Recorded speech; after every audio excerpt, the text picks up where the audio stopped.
rain in Hubballi, accompanied by strong winds and lightning, have disrupted normal life, leaving residents sleepless throughout the night.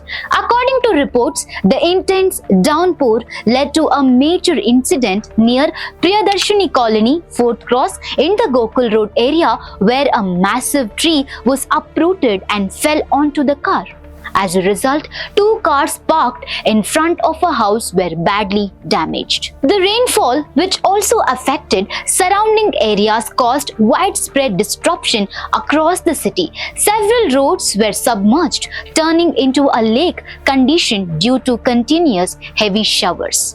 Multiple trees were also uprooted in different parts of the region due to strong winds accompanying the rain. On the roads in the affected area was completely blocked following the incident. Authorities have been informed and concerned officials are expected to clear the fallen tree and restore normal traffic movement at the earliest. The situation highlights the impact of sudden heavy rains that lashed in Hubballi and nearby areas, causing property damage and disruption to daily life.